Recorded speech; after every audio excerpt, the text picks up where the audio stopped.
All right. Hey!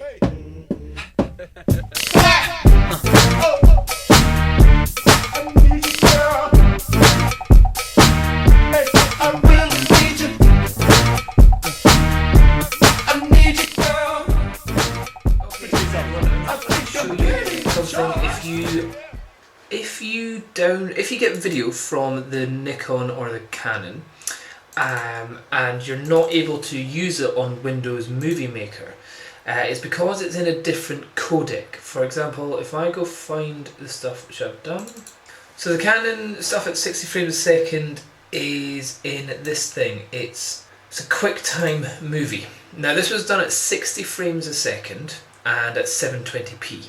And you see whenever it comes up on my screen, it's in this kind of Apple format, and it's actually kind of bigger than my whole screen still. So if I click this to make it smaller to fit the size, if I play it, even when I play it, my computer is not able to keep up with even just playing this video. And there's no way for me to edit that either. So if I go into, for example, Windows Movie Maker, and if I try and get that video, so if I go to video, the video footage just isn't actually there. You just can't find it. Even if you go to all files, it will come up here. But if you try and click on it, it will say, sorry, cannot do it. Rubbish, pump, can't do it. So what you need to do is you need to get the software called MPEG Stream. So MPEG Stream Clip. And I've already downloaded it, but every time I open it I need to start it again. So just do run, starting QuickTimes, go to list, and for me I've got quite a lot of videos, so I'm going to go to batch edit, and then go to add files.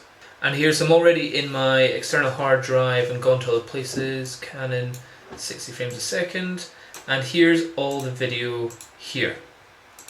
Now, here's a little secret. Whenever I try to edit it, even if I change this into a format where I can edit it, my computer's still not quick enough. So I need to save it twice. And what I'm going to do is export to, well, it's already in QuickTime. I'm going to do export to AVI, because that's what my computer can read quite easily. Click OK, and then let's go to new folder, and go to, we'll make a new one saying 60 FPS converted. And what we'll do, we'll make this one as high a quality as possible. Say, let's bring up to 100%, and it's at 720p, and I think we want frame blending as well. Frame rate, type in 60. And that should do, and then we just add that to batch and let that, so all the images are going to come in. It's going to take quite a while. We click go, and that will start editing them all into a format which the Windows Movie Maker can edit. So I'll come back after that's done. Okay, and what you'll find is once all those videos have been processed, you can now see them in this like Windows Media Player. Okay, cool. And here's another slow. And it works absolutely fine. You can watch it, no problem. The files are themselves pretty huge. So that's 151 megabytes for a 1 minute video. Here's another one, 106 megabytes for a 24-second video. So it's pretty huge. And if we were to go into Windows Movie Maker and bring in one of these videos, as you can see, we can now actually bring it into the Windows Movie Maker. But if we play it, we can't edit it in real time. Okay. Are you filming? Okay, wait, don't throw it. Okay, I'll explain. Okay, at the moment we're trying to do another slow-mo test to see what it's like. As you can see there, it's getting really jittery and it is not flowing smoothly. And, something's going to happen. Go for it. Oh, my. So it makes it almost impossible for me to actually be able to edit that cohesively. So what I need to do is a secret little thing where I bring all the files in again. So batch list, clear all of those, add all the files. So exactly the ones which we had before. It's going to be export to AVI, the same as before. But this time we're going to convert video to very small. We'll get this down to quality maybe 19%. But also let's just change the resolution. So 480 by 640. So that'll be absolutely tiny and really easy to do. So let's get all these added and we'll look at the size difference.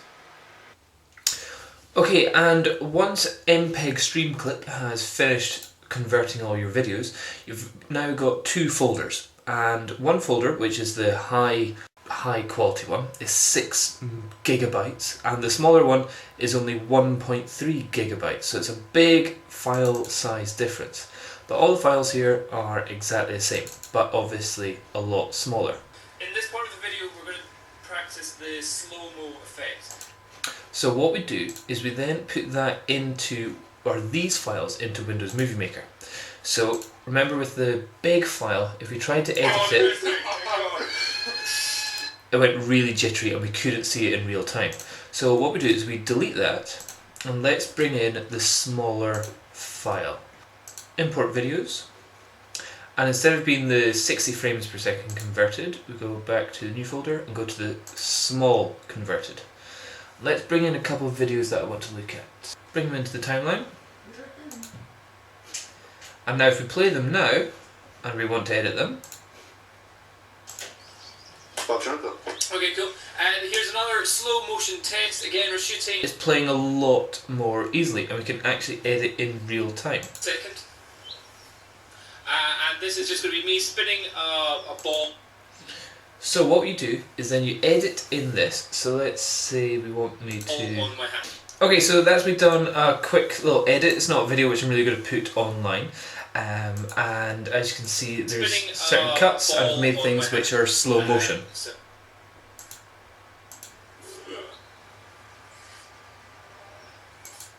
Okay, so that is how we want to do it. So what we do is we go File, Save Project, DOMS Slow-Mo Part 1.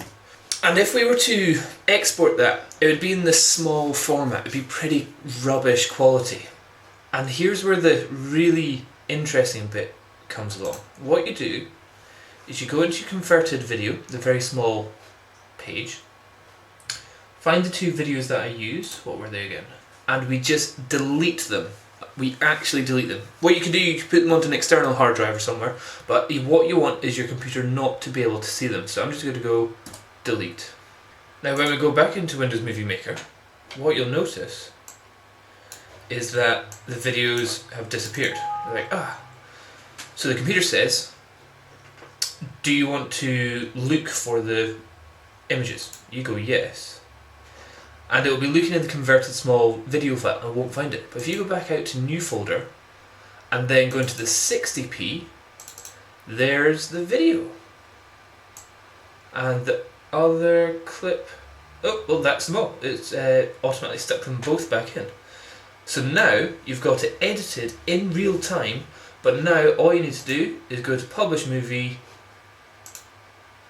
Slow-Mo, Best Quality for Computer, and that's going to be pumping it out at the full HD quality. Okay, so everyone, that is my super secret amazing tip for if you're wanting to edit a high definition video and if your computer's not powerful enough to actually edit it in real time, which is a total nightmare, especially if you're trying to do something like a music video where you're trying to sync sound and video pictures together, especially when you've got to get it like millisecond correct. And it's the people going ooh ah ah, and you've got to get it in the right time. So that's all you need to do. Keep it the same 60 frames a second, but just compress it so it's a tiny file. Maybe even make it the pixels even smaller, and then any computer can edit it really easily. And you just, whenever you've edited it to the way that you want it, you save it, and then you delete the small files in your computer. And then whenever you go back into the movie editing software, it searches for it and it will find the high quality because it's got the same name. The EXIF data may say, oh, it's a different pixels, but the computer doesn't look for that. It just looks for the file name. And if it's got exactly the same name, that's why I put them into two different folders, then the computer will shove that into your movie, and you can export in the full high definition video. So that's a tip I just learned yesterday, and brilliant. That means I can do all my videos really easily now. But the only thing I would say is that it takes ages for, especially if you've got big files, converting it into high quality HD video which can be edited. But anyway, hope that helps. That's my super secret tip of the day. Cheers.